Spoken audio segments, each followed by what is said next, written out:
Hi everyone, जैसे कि आप लोग जान रहे हैं कि एसएससी का एग्जाम शुरू हो चुका है और हर दिन हम लोग इस प्रयास से बच्चों को इतना हेल्प करने की जरूर कोशिश कर रहे हैं कि जितने भी पीछे एग्जाम चल रहा है, एग्जाम का क्वेश्चन एनालिसिस कर करके बच्चों के बीच हम लोग डिलीवर कर रहे हैं ताकि जो बच्चा आगामी एग्जाम देने जा रहा है उसको एक अनुभव मिल सके कि किस पैटर्न का क्वेश्चन एग्जाम में आ रहा है और उसके बनाने का सही तरीका क्या होता है। तो आइए यहीं से जो सेशन है इसको प्रारंभ करते हैं।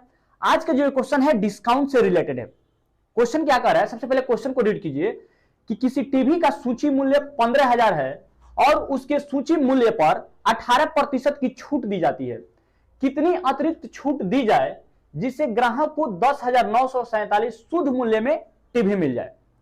क्वेश्चन सबसे पहले कह रहा है कि 15,000 अंकित मूल्य का एक टीवी है जिस पे फर्स्ट डिस्काउंट 18% का दिया जा रहा है।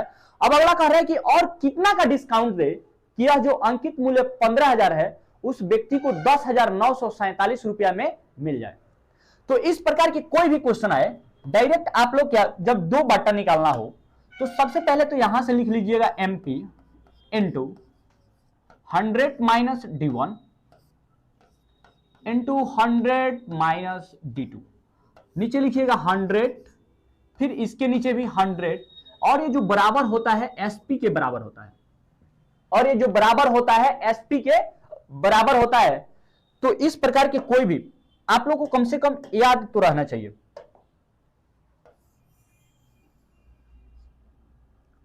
ये जो फॉर्मूला आप लोग को याद रहना चाहिए। आगे जो बात कर रहा है, यदि हम इसका यूज करें, यदि हम इसको लिखना चाहे और इस फॉर्मूला के यूज से बनाना चाहे तो भी हमारा आंसर आ जाएगा। दूसरा भी प्रोसेस होता है, यदि आप इससे बनाना चाहें, या देखिए D1 की जगह पर रख दीजिएगा 18 और D2 आपसे पूछ रहा है। दूसरा इसका ए समझ में आना चाहिए कि पहला तो कह रहा है कि उसका अंकित मूल्य कितना दे दिया है, 15,000 रुपया दे दिया है। फर्स्ट बटा क्या दिया है, यदि उसको आपको निकालने का कह रहा है तो डायरेक्ट आपको सेकंड ही निकाल लीजिए, डायरेक्ट आपको सेकंड ही निकाल लीजिए। सेकंड यहां पे दे दीजिए 18%। 18% का फ्रैक्शन वैल्यू यहां से निकालिएगा कि 18% बराबर होता है, आप इसको 18/100 कर लीजिए, नहीं तो 9/50 कर लीजिए। 18/100 यहां से लिख लीजिए कि 18/100 या 9/50।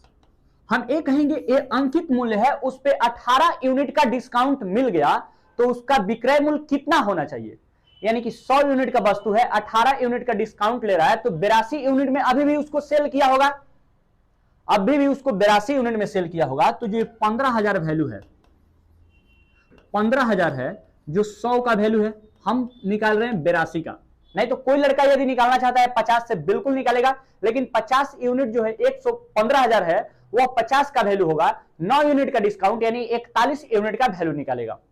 यहां से 2 जीरो से 2 जीरो काट दीजिए, बाकी जो आपको मिल जाएगा 15 दूना 30 के जीरो, 15 8 120, और यहां से आ जाएगा बाबू 1 जीरो, यानी कि 12,300 रुपया में फर्स्ट डिस्काउंट के बाद है। लेकिन कह रहा है कि 12,300 पे और कितना डिस्काउंट दिया जाए कि यह जो वस्तु है 10,947 रुपया में मिल जाए। तो डायरेक्ट आपको निकाल लेना है 10,947, 10,947। अब बताइए कितना का डिस्काउंट मिल रहा है यहां पे। तो यहां से 12,300 डायरेक्ट इसको निकाल लीजिए 3, 10 में से 7 गया 3, ये बच गया 9 में से 4 गया तो 5, यहां पे हो गया 2, तो 12 में से 9 गया तो कितना बच जाएगा, यहां से बच गया 2, 12 में से 9 जाएगा तो 3, अब यहां पे आ गया 11 में से 10, यानी कि 1353 आ गया। 1353 का डिस्काउंट दिया गया है, किस पे दिया गया है, तो यह दिया गया है 12,300 पे। बस यहां पे पुट करके अपना आंसर 2 जीरो से 2 जीरो काट दीजिए, 123, यहां से 123 से डायरेक्ट कितने मार्क में कट जाता है, 11 मार्क में। तो यहां से जो सही आंसर आपका आ जाएगा 11%, सही आंसर आपका आ जाएगा 11% आ जाएगा। तो यहां से जो सही आंसर आपका ए नंबर होगा, सही आंसर आपका ए नंबर होगा। कोई लड़का यदि इस यूज करना चाहता है इसका, तो सबसे पहले यहां से निकाल लीजिए 15,000 इनटू सबसे फर्स्ट बटा, यानी कि 100 में से D1 यानी कि 18% का मिल गया है, तो इसको कर लीजिए 82/100 इनटू दूसरा हमको नहीं मालूम है तो इसको लिख लीजिए x, यहां से हो जाएगा 100, और जो फाइनल वस्तु को बेचा है 10,947, इसको सॉल्व कर लीजिए और आपका आंसर यहां पे आ जाएगा 11%। तो इस क्वेश्चन को बनाने का इजी तरीका आपके दो है, एक तो फॉर्मूला मेथड और एक फ्रैक्शन से। दूसरा देखिए क्वेश्चन क्या कह रहा है,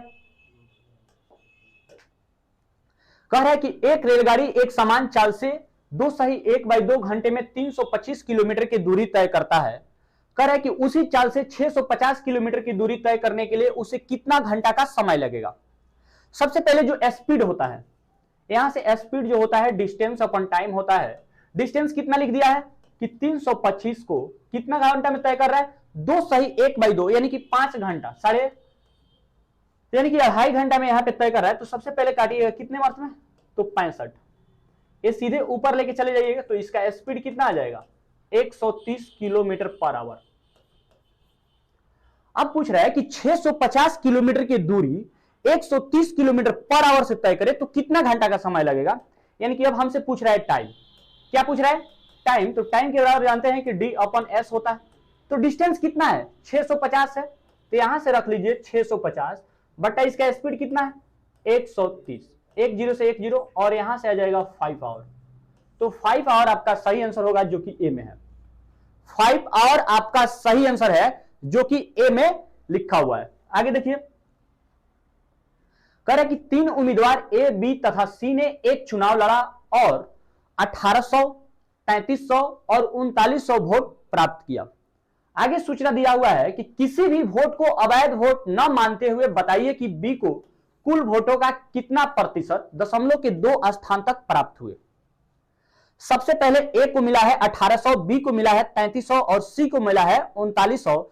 एक एक्स्ट्रा सूचना यह लिख दिया है कि इसमें से कोई भी वोट जो है अवैध नहीं है, यानी कि 100% वैलिड वोट है। तो हम मानेंगे सबसे पहले टोटल कितना है, तो 1800, 3300 और 3900 इसको जोड़िएगा तो जो टोटल वोट आ जाएगा आपका 90, यानी कि 9000 हो जाएगा। कितना हो जाएगा, 9000। यदि ए का प्रतिशत पूछता तो हम 1800 बटा 900 कर देते। बी का हमसे पूछ रहा है तो ऊपर लिखेंगे 3300 इंटू 100, इसको काट दीजिए, कहिएगा कि 2 0 से 2 0 खत्म, 1 0 से 1 0। ये आपका बच गया कितना, 9 3 27, यहां से आ जाएगा 9 3 27, इधर चला जाएगा तो कितना हो जाएगा 6, तो 9 6 54, फिर आपका आ जाएगा 40, 9.6 यानी कि 40 आ जाएगा, तो फिर 6 6 ऐसे रिपीट करते रहेगा। तो 2 अंकों तक पूछा है तो इतना प्रतिशत अपना आंसर लिख दीजिए, यानी कि सही होगा 36.67% आपका सही आंसर है। आगे देखिए, 5 व्यक्तियों की औसत आयु 28 वर्ष है। यदि उनमें से एक को हटा दिया जाता है तो औसत में 2 वर्षों की कमी हो जाती है। तो बताइए कि व्यक्ति जो हटा है उसका आयु कितना है। सबसे पहले इस क्वेश्चन को ये जानिए, यदि प्रत्येक का 28 वर्ष का है, मतलब कि पांचों व्यक्ति का उम्र एवरेज का मतलब है कि प्रत्येक की जो एवरेज उम्र है वह 28 साल है। जब 28 साल के उम्र का एक व्यक्ति चला जाएगा तो फिर एवरेज पे कोई इफेक्ट नहीं पड़ता है। लेकिन इसका मतलब यह है कि जब 2 वर्षों की कमी हुआ है तो 28 वर्षों से ज्यादा उम्र के व्यक्ति उस ग्रुप को छोड़ दिया है, उस ग्रुप को छोड़ दिया है। यदि कम का छोड़ा होता तो फिर एवरेज में वृद्धि होता, यानी कि ज्यादा उम्र का छोड़ा है तो कमी हुआ है, तो उसका आयु निकालने के लिए जब कम का, जब भी लिख दे कि कमी, तो पहले कितना है, तो कहिएगा कि इसका पहले का जो उम्र है 28 वर्ष है। जब भी कमी हुआ होगा तो मतलब ये मानकर चलिए कि 28 वर्ष से उसका ज्यादा उम्र है, तो 28 प्लस, अब पहले 5 व्यक्ति थे उसमें से एक व्यक्ति चला गया है तो बच कितना व्यक्ति गया, 4। कितना का कमी हो गया है, 2 का, तो 2 लिख दीजिए। यहां से आ जाएगा 28 प्लस 4 दूना 8 यानी कि 36। उसका जो उम्र है 36 साल है। 36 साल आपका सही आंसर होगा जो कि ए में है। जो बेसिक से बनाना चाहता है तो सबसे पहले तो करेगा कि 28 into 5 minus x is equal to कितने वर्ष की कमी हो गया है, 2 वर्षों की कमी हो गया है, तो 26 इंटू 4। इसको जब आप लोग गुना करके सॉल्यूशन कीजिएगा तो एक्स का वैल्यू जो आएगा वही आपका सही आंसर होगा। आगे देखिए अगला क्वेश्चन क्या कह रहा है, कह रहा है कि किसी बॉक्स में 25 पैसे 10 पैसे के सिक्के 6:5 में है और कह रहा है कि जिनकी धनराशि 226 रुपया है तो 10 पैसे की सिक्के की संख्या बताना है। सबसे पहले लिखिएगा कि कितना संख्या है। यदि हमको संख्या लिखने की बात करेगा तो जो 25 पैसे वाला है उसका दे दिया है कि 6 यूनिट है और जो 10 पैसे वाला है वह दे दिया है कि 5 यूनिट है, तो यहां से लिख लीजिए 5 यूनिट। आगे बात कर रहा है कि जो उसका मूल्य है यानी कि 6 पैसा, 6 यूनिट है, तो 25 पैसे के 6 सिक्के का मूल्य कितना हो जाएगा? 25 पैसे के एक सिक्के का जो मूल्य होता है 1/4 रुपया होता है, 1/4 रुपया होता है, तो 6 का मूल्य हो जाएगा 6/4। तो यहां से लिख लीजिए कि इसका मूल्य हो जाएगा 6/4। 10 पैसे के सिक्के का जो मूल्य होता है 1/10, 1/10 रुपए होते हैं, तो 5 है तो यहां से लिख दीजिए 5/4। इस दोनों का जो मूल्य है कितने के बराबर है? तो 226 के बराबर है। बस इसको आगे बढ़ाइए, यदि कोई काटना चाहता है तो काट भी सकता है, नहीं भी काटना चाहता है तो भी सही है। यहां से कितना हो जाएगा?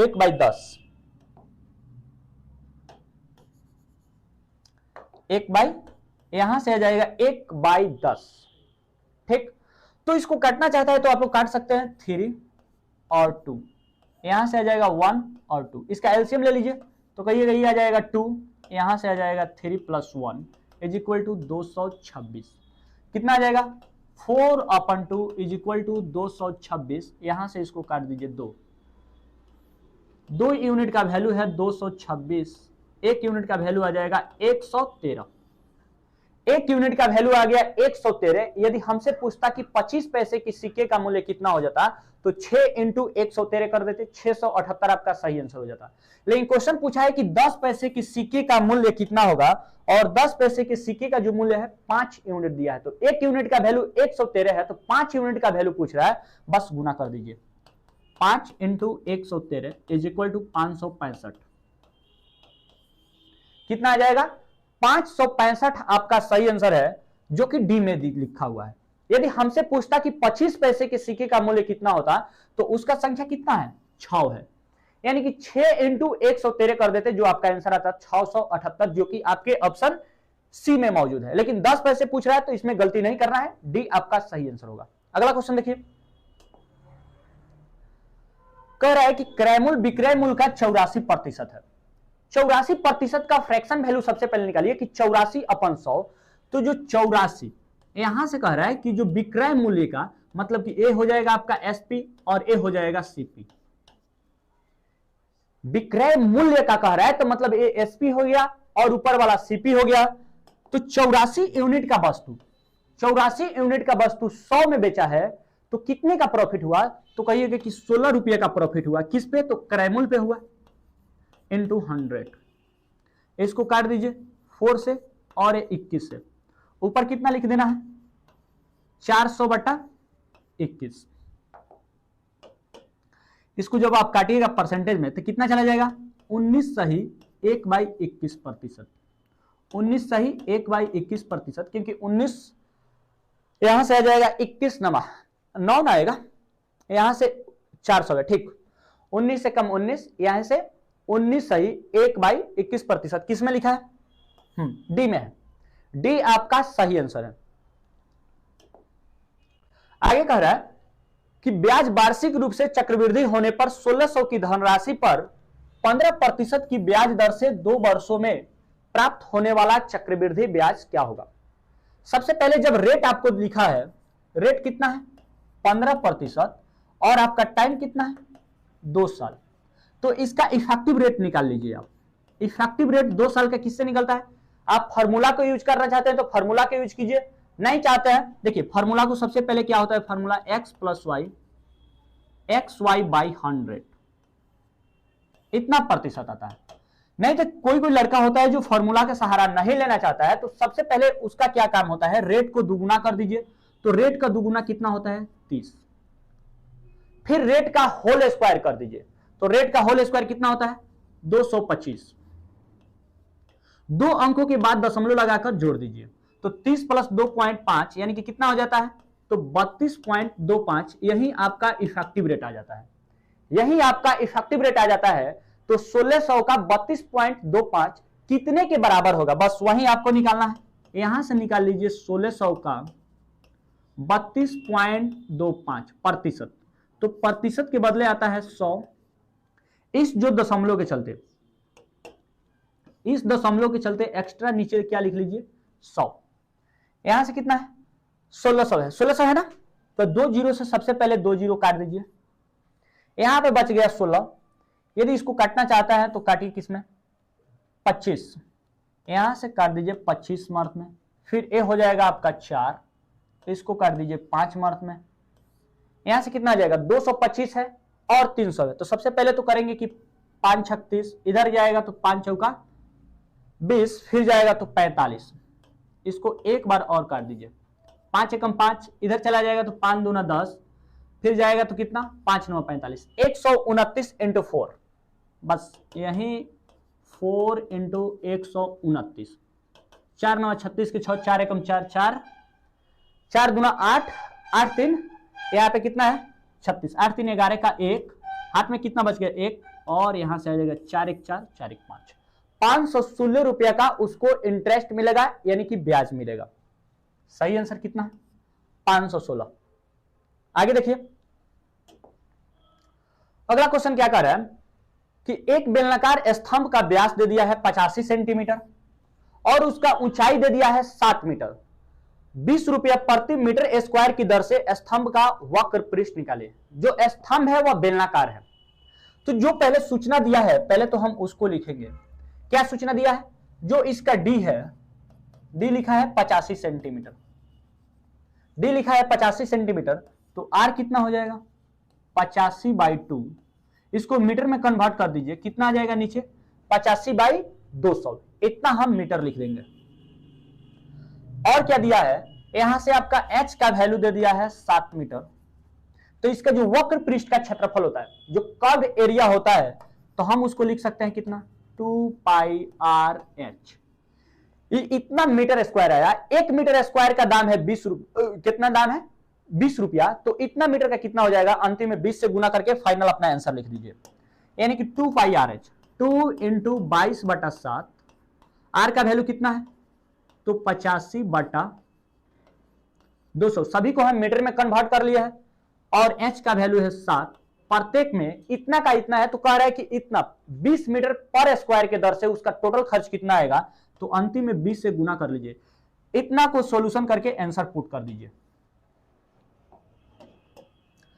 तो सबसे पहले तो करिएगा कितना, यहां से तो आ जाएगा 20 से पहले इसको काट दीजिए 10 से, इसको काट दीजिए 7 से, और इसको काट दीजिए कितना से 5 से, 5 से ही कट जाएगा 17 मार्क में, यहां से आ जाएगा 22 इंटू 17, गुना करके 17 दूना 34 के 4, 17 दूना 34, 34 3 37, यानी कि 374 रुपया, कितना आ जाएगा 374 रुपया आपका सही आंसर होगा, जो कि आपके बी नंबर में है। तो जब भी आपको कर्व एरिया पूछेगा, आयतन का पूछेगा कि इतना मीटर क्यूब के दर से कितना टोटल खर्च होगा, बस मीटर क्यूब निकालिए, जितना रुपया पर मीटर क्यूब दिया है उससे अंतिम में गुना करके अपना आंसर पुट कर दीजिए।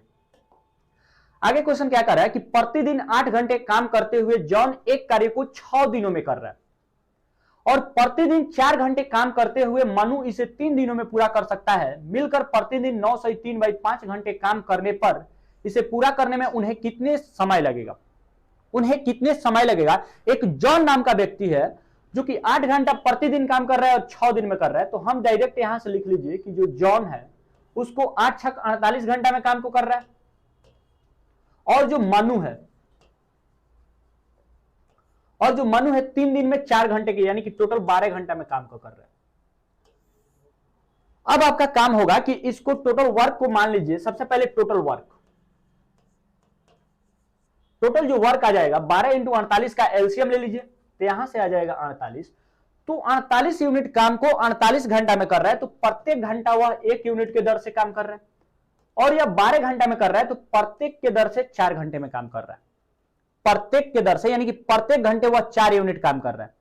आगे कह रहा है कि यदि इतने घंटे काम करेगा, कितने, एक दिन में कितना कर रहा है, तो 5 3 15, 5 9 45, 3 48, तो हम मानेंगे कि 48.5 घंटा वह एक दिन में कर रहा है, प्रतिदिन इतना। तो दोनों का एफिशिएंसी सबसे पहले निकाल लीजिए, एफिशिएंसी कितना है, तो एफिशिएंसी इतना है कि यह प्रत्येक दिन इतना घंटे काम कर रहा है, तो एक दिन में दोनों से गुणा करिए, क्योंकि 1 यूनिट इसका है और इसका 4 यूनिट है, तो मतलब प्रत्येक घंटा वह दोनों का कर रहा है, यहाँ पे दोनों मिलकर इतना घंटे में, तो इसको जो भी इसका एफिशिएंसी आएगा सबसे पहले उसको गुना कर दीजिए, यानी कि प्रत्येक दिन प्रत्येक दिन वह 48 यूनिट काम करेगा, प्रत्येक दिन वह 48 यूनिट काम करेगा।